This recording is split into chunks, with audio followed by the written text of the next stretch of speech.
Adam. Hey, Soleil. How's it going? Very good. Very good. I'm happy to be here. Thanks for having me on today. I'm super excited to have you on today. I was recently looking at your Instagram story and I saw this video that was essentially comparing the lifespans of different sports that you can play. And Yeah. from your story, it said that racket sports live 9.7 years longer than other sports. And you're a racquetball player. So tell me, are you just a racquetball player so you can accept retirement checks for longer than the rest of us? you know, yeah, that's actually the whole hack behind everything. When my dad said I was younger, he said, "Hey, you want to play racquetball?" I was like, "Well, honestly, I'll be able to accept retirement checks longer than the rest of you punks, and so sign me up." Yeah, I like that. exactly. Oh my gosh, you're too funny. Yeah. Hi there, welcome to another episode of Sweat Strategy and Success. I'm your host, Soleil Rain, and today we had a very special guest, Adam Manilla.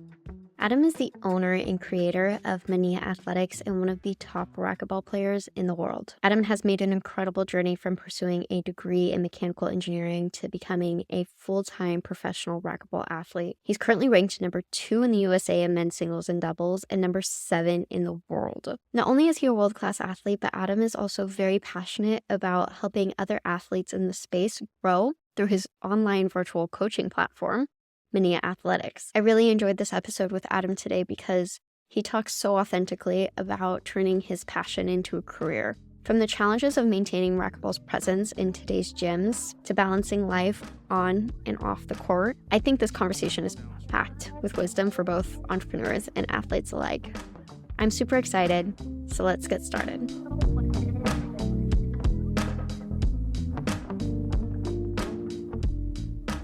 Tell me a little bit about what racquetball is. It's a niche sport, so I feel like maybe there's some people out there who aren't very familiar with it. Can you give me some insight into what it is? Yeah. So racquetball, the best way to explain it, everyone's seen it. It's in the back of the gym. It's in a box. You probably see some old geezers playing it. That's my sport. That's how we are. Have a racket, you have a ball, you have glasses, and you basically hit the ball with the racket against the wall, and you get better and better, and you hit it harder, and you hit it lower, and it becomes faster. But the main basis of it is racket, ball, hit it against the wall, and you kind of alternate between you and your opponent. And you started Manilla Athletics, your racquetball business in this space. Why did you start a company in such a niche sport? That's a good question. I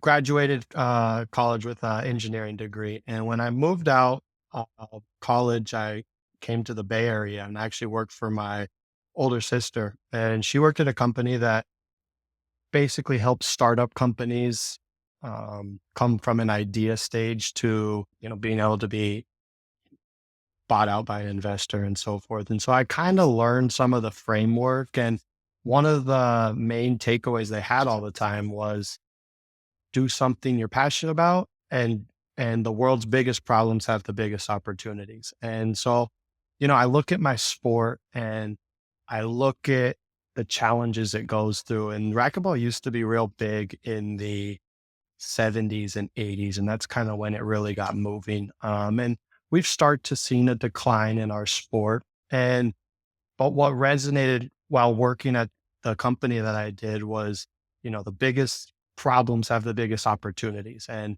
when I look at my sport, I have a lot of that.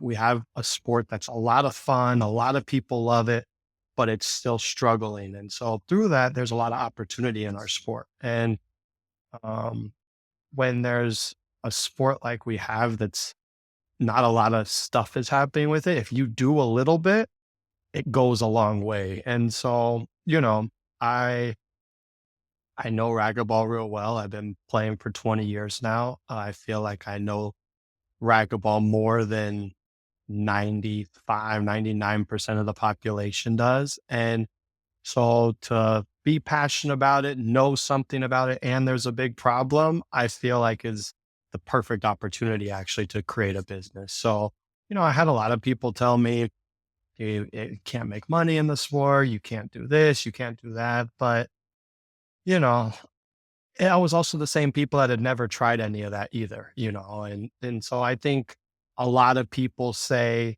stuff just because that's what they think. But, I knew that there was money to be made in the sport. I knew there was a business opportunity in the sport. And do I think that this business opportunity is going to make me millions and millions of dollars? At this stage, no. But you never know, you never know as well. Like I said, the biggest problems have the biggest opportunities. So, when COVID hit, I'd been wanting to transition from the working world into playing professionally because I've always wanted to do that my whole life. It was a dream of mine. And I didn't want to be one of those people that said, what if? What if I would have become a racquetball player? But I didn't. I ended up going, to work, got a nice job, was an engineer, successful life, all that's good. And I was like, you know what? I gotta do this. And so ended up going full-time racquetball. And, I know that where the sport stands, I can't just play racquetball. I gotta have some kind of business with it. And we just kind of figured it out. And so we created the business. We do a bunch of online coaching and um yeah, it's been a wild ride. I've been doing it for 3 years now. I had my sister join me. I had a good friend of mine join me that used to play racquetball. And here we are, still chugging along, doing our thing. That's super interesting. I want to come back to your story, but Yep. first, I want to come back to what you said about the biggest problems have solutions, something along those lines. Yep. Why do you think that racquetball is struggling? Yeah. Yeah. Good question. It's struggling for a few reasons. One, the overall leadership of the sport kind of tanked it into its position now. And it's not any person in particular's fault, but just the leadership has, you know, there's been some things that have happened that has put us where we have. And the bigger one out of all of it is a racquetball court takes up a lot of space.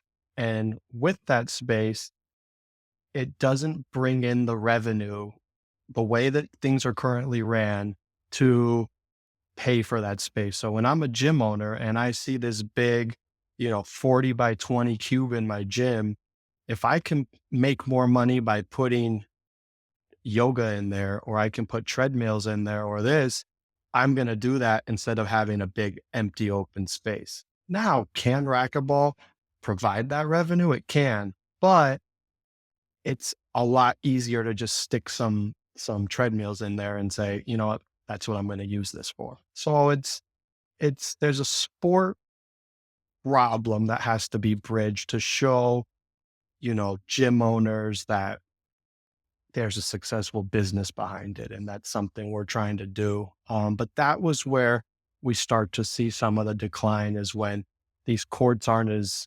popular, and people might not be playing as much. Now there's all of this real estate in the gym and, you know, you have to, um, what are you going to put in there now? You can't just leave it open. So now you turn it into something else and now it stays that way.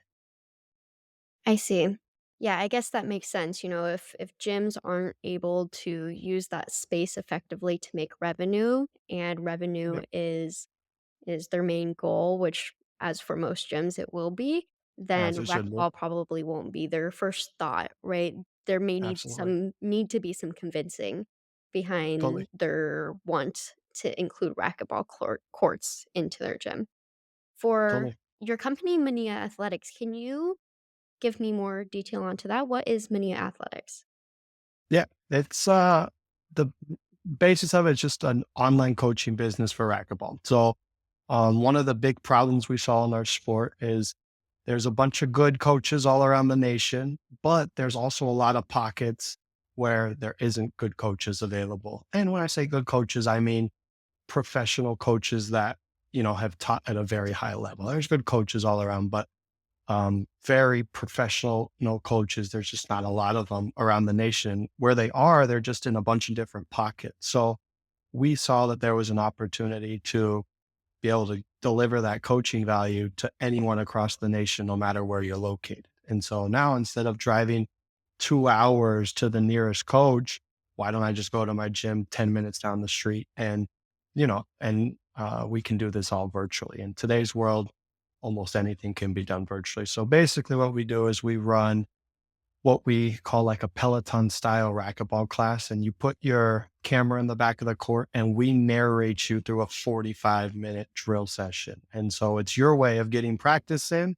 but we can do this with as many people as we want. So we can have 20 people, 30 people from all around the nation on a class at a single time. And they end up coming in and getting a good racquetball workout in. And then we offer one-on-one material where they can get better.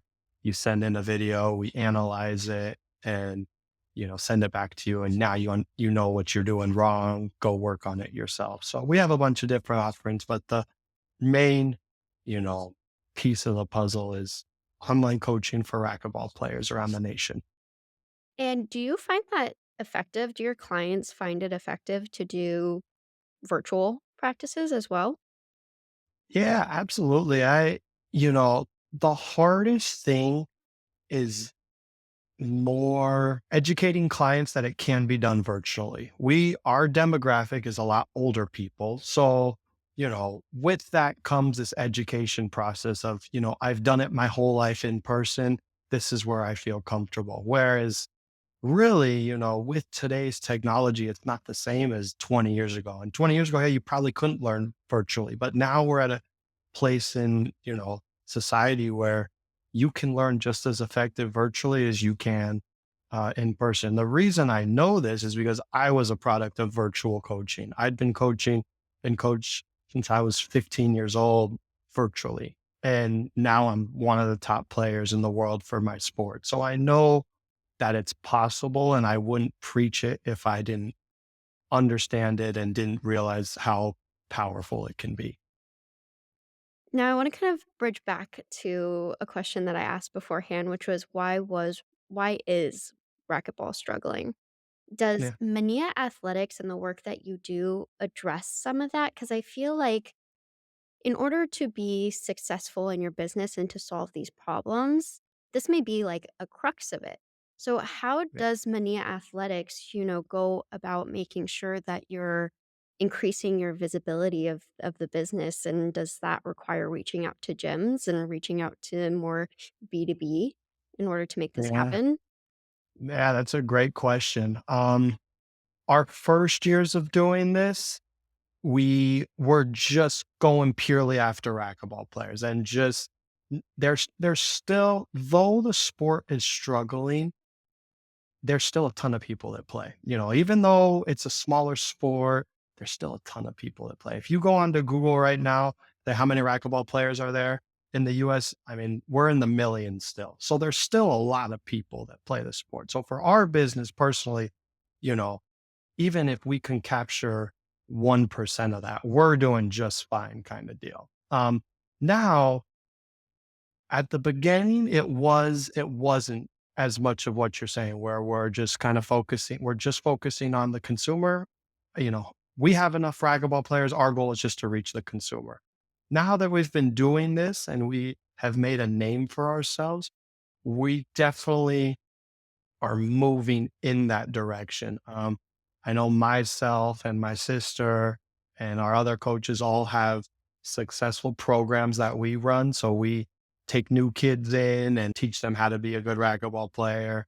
And then we do stuff for the adults. And, we create our own factory of new people just by being on the court all the time. And our goal moving forward is to put all of this strategy into a way that other people can take this to their gym and blow that up around the US. So I would say at the beginning it wasn't, but now that we are where we are, our goal is to now do exactly what you're saying. It's not really connecting with the gyms because the gyms don't care who Adam Manilla is. They could care less. They care of Joe Schmo that's at their gym that wants to run a program to bring revenue in. So I'm not going to go over to the business and say, hey, I'm going to talk to this guy and say, hey, this is how you create it.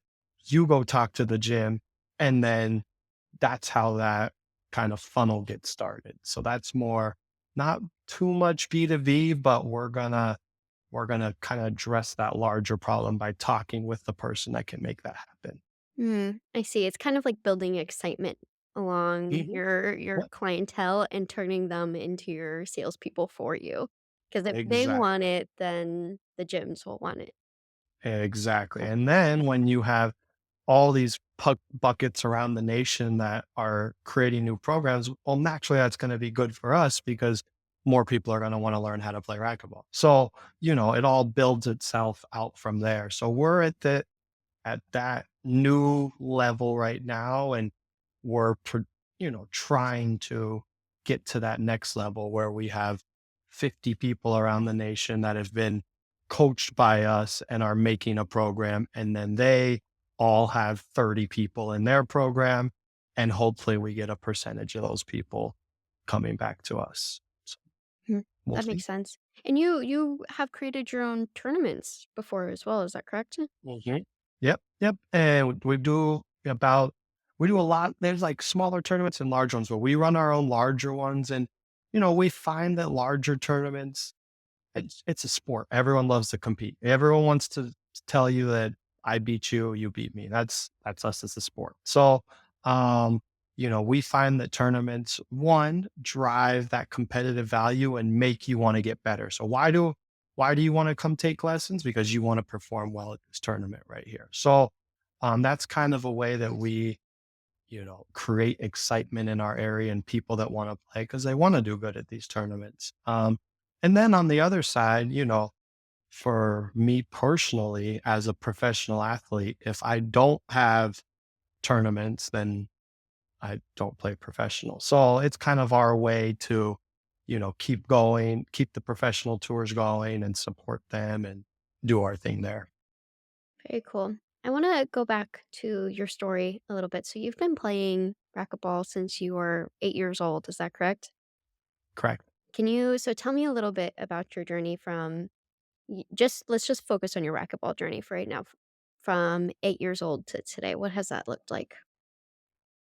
Oh, it always started with, so my dad played first. He was the first one to play. And when we were 8, if you know my dad, he's very loves the gym. That guy is the gym definition of a gym rat. They're freaking you can count him 3, 4 hours a day minimum, and that's just the way he rolls. And so, just because we were kids, that didn't change that fact. So we'd go to the gym, he'd do a little workout, play a little racquetball, and we'd just be in the kids center all night basically. And, me and Erica didn't get along well with a daycare person. So my dad in turn would just put us in a racquetball court and Terrorizing the yeah, terrorizing.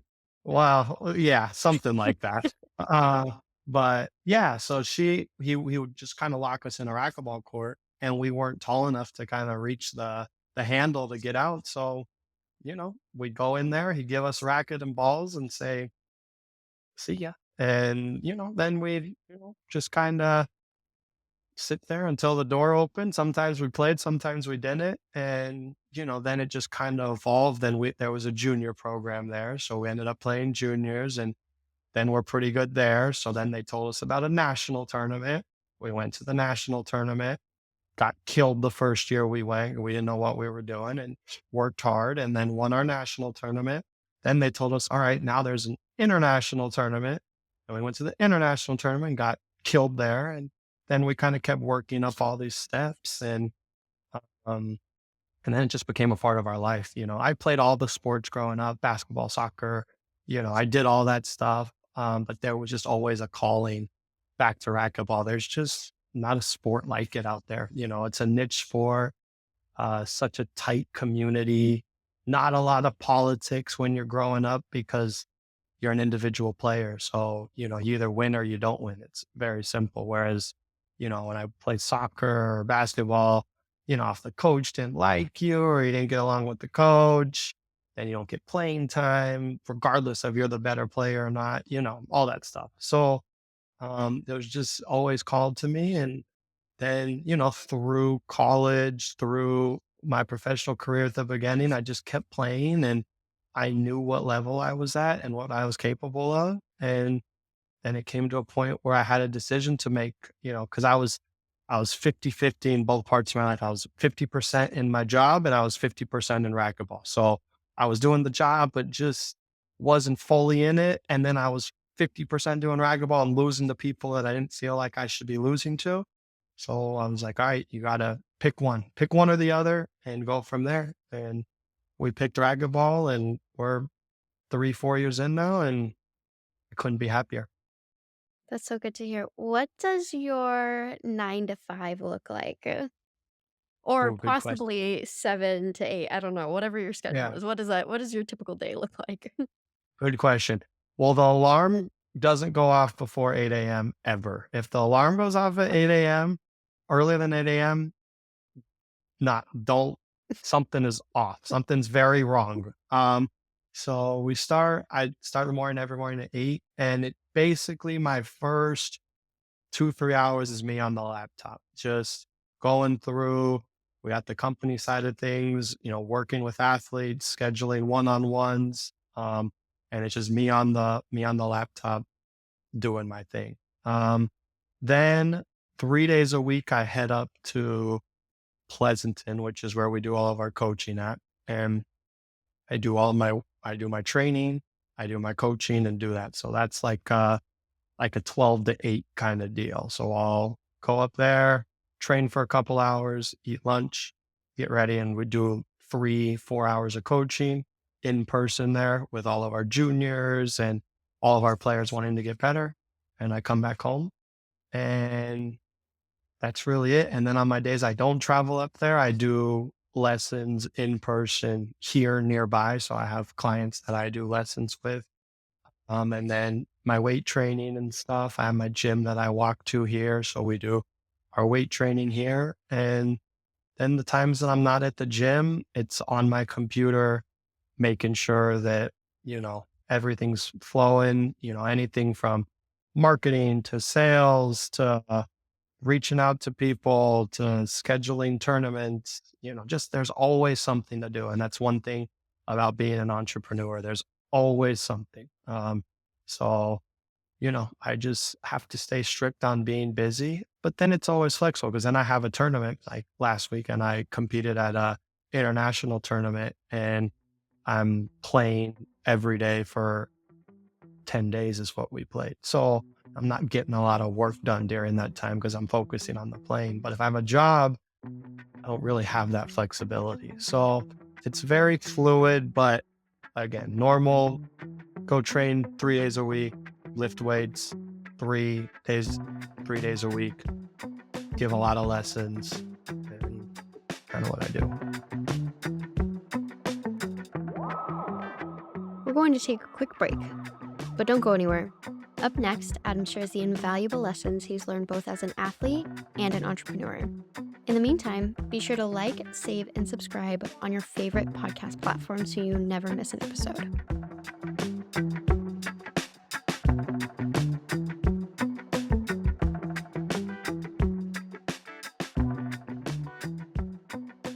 I've always kind of considered myself an athletic person. And during this last month and a half or so with the Olympics going on, I watch these athletes and I think to myself, like, could I do that? Is that something that I could do? And although I consider myself an athletic person, it takes so much discipline, which I think is a mental skill that you have to have in order to become a performance athlete, essentially. For somebody who is listening and maybe they're thinking to themselves, "Oh, maybe I wanna become a professional athlete in the sport that I'm playing." Would you, A, recommend it to them, and B, do you think anybody could be a performance athlete? Good question.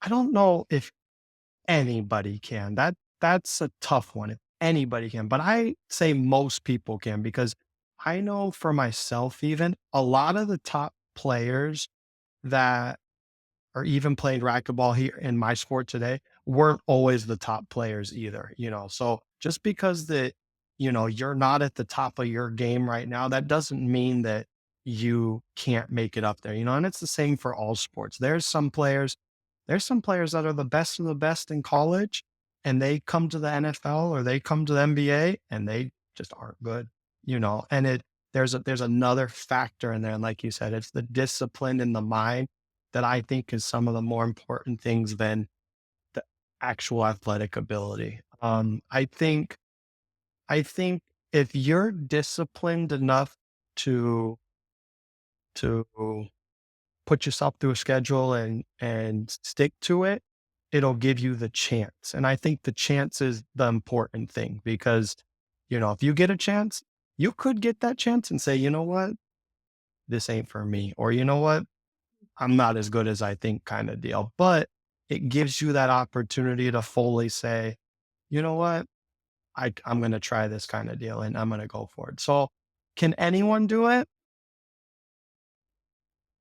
I don't know. My problem would be is I know like some people who aren't very athletically gifted, I just don't think they'd want to. So I don't I could they if they really, really wanted to? Maybe, but I think there takes a lot, and I think it's a inner drive that is the most important thing. The more than skill or can anyone do it. I think if you have that inner drive, I think you can do it. Because it just takes a lot of work and it's a very lonely road. I think everyone sees the fame and the glory, and what you don't see is all the time that you are pushing yourself to the max every single day. And that's the hardest part of all of it. You have to, and with all of that, even if you try all your hardest and you do everything in your power, you still might not make it. You still might not be at the top.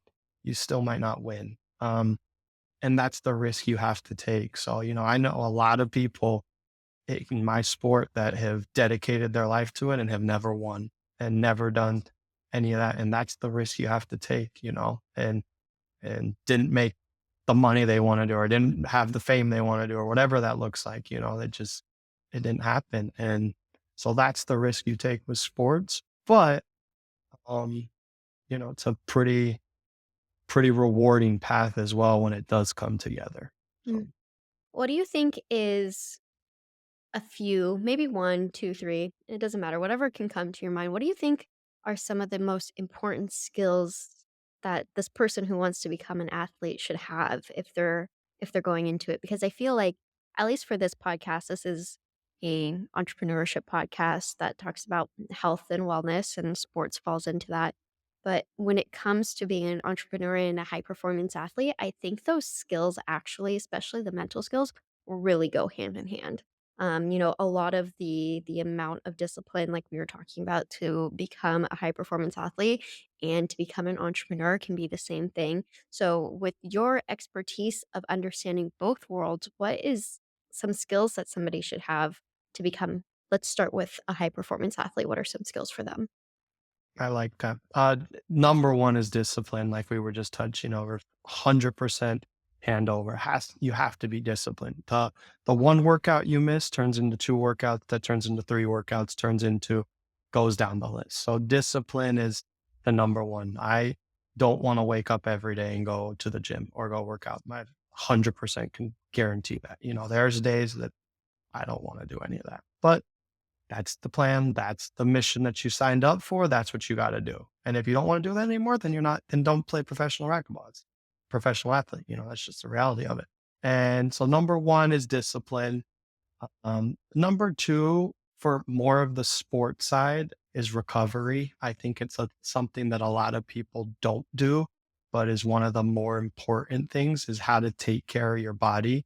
Every, you know, I shouldn't say it's easy, but everyone tells you about going to work out, go to the gym, go practice this and this. But what no one really ever talks about is the recovery aspect of it. And if you are, and this can go into the workplace too, of like your mental health and stuff. But if you're not recovering and you're not giving your body a chance to recover from all the stress that it puts on, I think you're going to end up getting hurt. That's just going to happen. And we see that with sports all the time that some of the best people, it's not that they can't do it, it's that their body doesn't allow them to. They get hurt, they don't take care of themselves.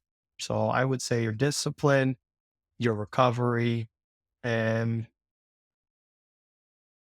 and just your passion, honestly, is probably the third one. Like you have to be passionate for this. You have to really want it, because if you don't, I mean, it's the hardest thing you ever want to have to do. Being a professional athlete, being an entrepreneur is a million times harder than when I had to work at my job. 100%. Is it more rewarding? Is it everything I love? Yes. But is it way harder? Absolutely. Way harder. Way harder. So discipline, recovery, and passion, I would say, are the biggest three things. Yeah, I was recently talking to another guest on my podcast. Her name is Jenny. She's also an entrepreneur. And, while you talked about recovery in a sports sense, she said that one of the biggest pieces of advice that she can give to entrepreneurs is to work internally. When she is her best internal self, she can put out the best work. And so I think recovery for entrepreneurs can be just as important for high performance athletes. Um, and I think, all three of those go hand in hand. For your entrepreneurial journey, you said you started off as an engineer, correct? Tell me Mhm. about your professional career. Give me some ideas as to what happened there. Yeah. Well, it was very short. But I went to college at University of Colorado Boulder for mechanical engineering. And, you know, everyone kind of tells you when you graduate college, if you're good at math and science, you're an engineer. And so I don't know that's really what I wanted to do, but that's just kind of what everyone told me I'd be good at. So I was like, all right, I'll become a mechanical engineer.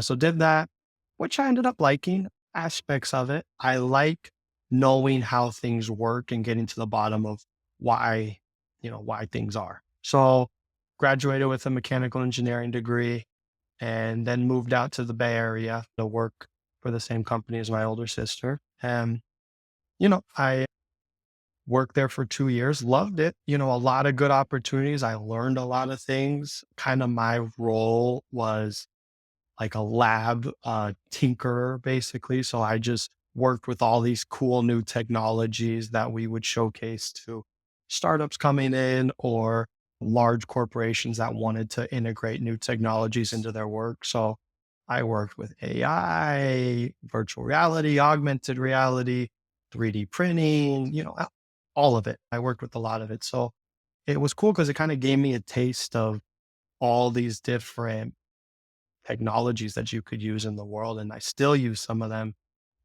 in my work today, which is completely unrelated. So, yeah, I worked there for a couple of years and I liked it. I had honestly a dream job out of college. I like got to just mess with crap every single day and not really, you know, do a whole lot. It was perfect. It was great. But, I knew that I had a bigger calling.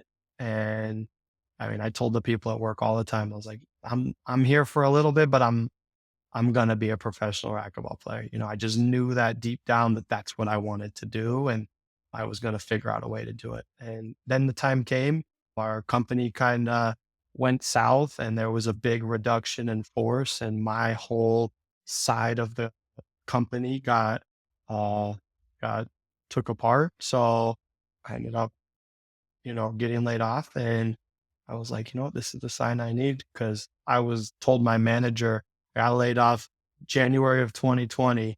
I told my manager in June of 2020, that's when I was gonna uh, hit the road. So done perfectly. And here we are today. I think a lot of people have their passions and feel like they have no way to fund those passions, essentially. And so they try to come up with other ways in order to fund those passions, but not all the time do those passions match with a business idea. And you're lucky in the sense that you were able to find a business that matched with your passion. And so, do you think that starting Manilla Athletics on your entrepreneurial journey came out of the need to fund your passion for being a high performance athlete? That's a good question. I don't know. I would kind of disagree with you. I think if you really have a passion and you're creative enough, you can turn almost any passion into a business, into a job. Because everyone for my whole life told me that I couldn't have a job at a racquetball, that there was no way you could do it. And I think if you love basket weaving and that's what you want to do and you make the most badass baskets, you can turn that into a business. And, maybe you just got to get creative. You sell your baskets. You also give classes on how to do it. And, I think there's a lot of ways to do it. And, even you look at podcasters, that's a job in today's world. That's if you do it right and you are dedicated enough, does it take time? Yes, but that's everything in life. I think a lot of people get hung up on the fact that they try for 6 months or a year and don't make it. And then they just go, okay, I can't do this. Now, do you maybe need a job to supplement what you're doing while you build it? Absolutely. That's 100% something that can happen. But I think, for example, my fiance's sister is loves makeup. And so I've been talking to her a couple of like, why don't you make a business and be a makeup artist? Well, there's not much money. And I'm like, how do you know? How do you know? And now she's doing makeup every single weekend and making it as a nice supplement to what she does for a career, which is a school counselor. But this was what she wants to do. And so she's doing the school counseling now to, maybe try and do this makeup artist full time. And it's just, you gotta just, gotta go full in and know what your goal is of doing. I think the biggest thing people get caught up of is it doesn't work quickly. So, you know what? I got to find something else where there's a lot of time in the day. Though there doesn't seem like enough time, if you are really passionate about it and want to make it work, you're going to find the time. And now, does that mean you may not get to go out with your friends like you want to all the time? Does it mean you got to stay at home with your parents for a few years to save up money? Yeah, maybe you got to. But, you have this grand vision still that you're going for. And I think a lot of people don't finish out that journey. Hmm. I, for anybody who believes in astrology, I'm an Yeah. Aries. Yes. Me too. Oh, see? And as Aries, something that gets brought up a lot is that we don't finish what we start. We're very like we're go people. We wake up and we're kind of leaning forward into our tasks. We go go go. And I like how you brought up that some people try things for 6 months and then they get disappointed with the outcomes and then therefore they get rid of it. Something that I tend to do a lot is start something and then kind of get frustrated or bored and Yeah. leave it behind. Um, and so I think it's really interesting, especially when you're passionate about something. So, what were some of the biggest challenges that Manilla Athletics faced when you were starting? I mean, with starting any brand or business, it's slow, and you don't know what the hell you're doing. It was really the hardest part of all of it. They don't care who you are when you start, you don't got anything going for you. And, I learned a lot from my father because my father is an entrepreneur by heart as well. And he always told me, he said it takes 2 to 3 years to create a business, to just get it moving in the right direction. And so when I was, the first year when I hadn't even made a sale yet, and I'm like, what am I gonna do? And you just figure out, you just find a way. I had to give more lessons. I tried stock trading for a while just to try and make a couple bucks. Quickly found out that wasn't for me. But I think, the hardest thing is you have this idea, you're passionate about it. And then, you know, one, I think the hardest thing is showing people your idea or being able to articulate in a way that people understand what you're doing. I think that's the first hardest thing because there wasn't a lot of online coaching before we started. So for us to, like I was saying earlier, educate our community on what we're doing was the first big step because everyone's like, Mm. what the hell are these people doing? I still think it's something we struggle with today is I think if everyone knew what we were doing, we'd have even more people on kind of deal. But I think with the businesses, just getting everything working. And then when you start seeing a little money, you just cling on to that and you're like, oh, I'm doing good instead of, keep going, keep going, keep going. And, you make your first 1,000 in a month. You're like, oh man, I'm good. I'm doing good. And then you make your first 10,000 in a month. And then you're like, I'm good now. Life is easy. I'm good, but then, okay, now how do I make 50K in a month? How do I make 100K in a month? How do I make 1 million a month? Like, how do I keep building this to make it even more? So, yeah, I think, the hardest thing for us was just educating our audience and trying to understand exactly what we were selling and what we were doing. Mm. You said that your biggest problem was trying to educate people about what you're doing. So, how are you accomplishing that now?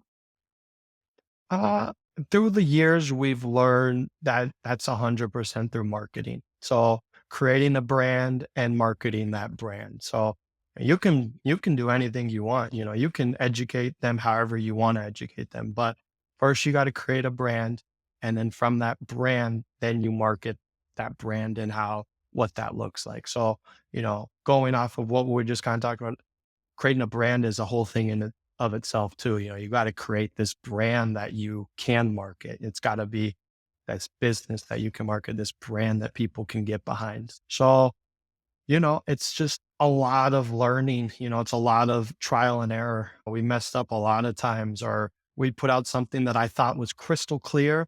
And then a month later, I watched it. I'm like, what the hell was I thinking at that time? Like, that makes no sense at all, and then you go, okay, what did I like? What didn't I like? And then I think another thing is listening to feedback of people and getting feedback.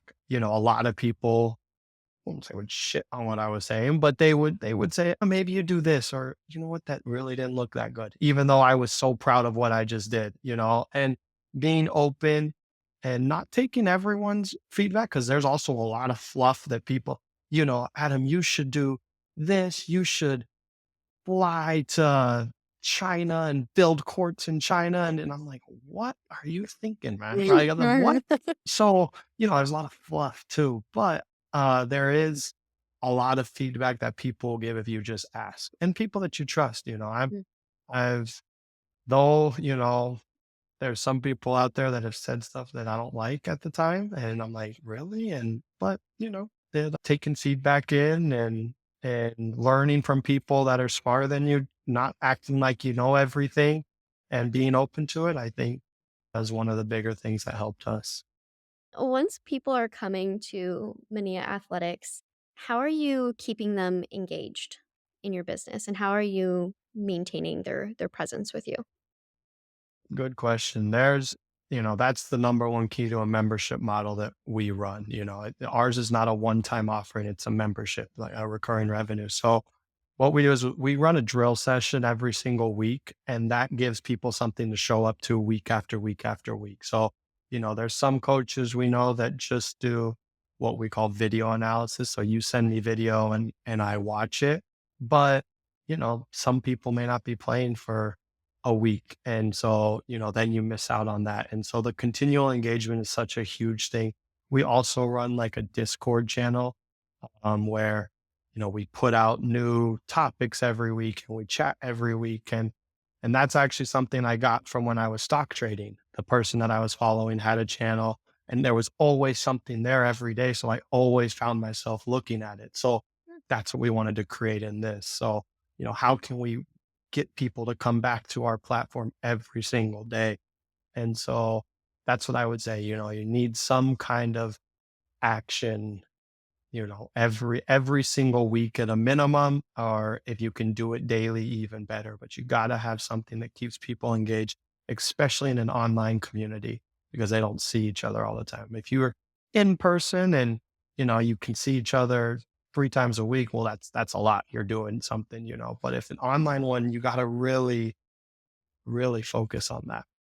Yeah, community building is so important. And as you were talking about earlier, building a brand, it to me, what building a brand is really building a community of people who Yeah, will come back to your service again and again because they like what you can provide to them. And I so love it. building a community is, so important in this sense. I'm gonna start wrapping this up, and I'd love to hear what your biggest piece of advice is for somebody who's listening who maybe wants to go onto an entrepreneurship path, follow their passion, become a performance athlete, etc. What would be your biggest piece of advice that you've learned? Uh, the biggest one has to be just go for it. Just go for it. Don't listen to what anyone says. It's so easy for someone to say you can't do it that hasn't done it before. But I think when you talk to a lot of people that have done it and a lot of people that have found success because they did it, they will never talk down to anyone about an idea that they have, or a passion that they have. I would say you go for it. I'd say, you have to be realistic about some stuff, but I'd say just go for it because what's the worst that happens? You go back to what you're doing today, right? It's really the real thing about it. If I don't do well at racquetball, what do? I go back to working an engineering job. That's it's gonna be okay. Life is gonna be okay. So just go for it. Don't listen to what people say. It's the most rewarding thing you're ever going to do. It's the hardest thing for sure you're ever going to do. You just got to keep your head down. You got to roll with the punches. Not always going to be, I could be the loneliest time you're ever going to be in your life, but it all comes through a rewarding process at the end when you're able to look back and be like, wow, I did that, which is a pretty cool feeling to have. So go for it. Don't listen to what anyone says. Forget about them. Amazing. Well, thankfully, you are actually an incredible racquetball player and you've won lots of medals and lots of awards. So I think you'll be fine. Hey, I know. Only thing about that is there's always one more. How do I get Sure. one more? How do I get one more? And you're not satisfied until you get that one more. So, but I agree. No, but I'm lucky that I've done what I did. If I would have quit and just not, man, I have all of these successes I've done in the past 2, 3 years that I would have never, ever had the opportunity of doing. So I'm super blessed that I did it, super thankful, and you need to go do it too. Amazing. Well, thank you so much, Adam. It has been such a pleasure talking to you about Manilla Athletics. If you are in the racquetball space and you're looking for some coaching, you know where to go now. There's some super awesome coaches ready to teach you how to throw a racket around, which is super awesome. I don't know how to do that. I'm horrible at it, but that's okay because there's people like Adam who can help you. That's right. That's right. Of course. Thank you, Adam. All right. Thanks, Ole. Thanks for listening to another episode of Sweat, Strategy, and Success. If you enjoyed this episode, please like, save, and subscribe on your favorite podcast platform. One button click, and we can continue to bring on incredible guests to talk about wellness and business. See you next time.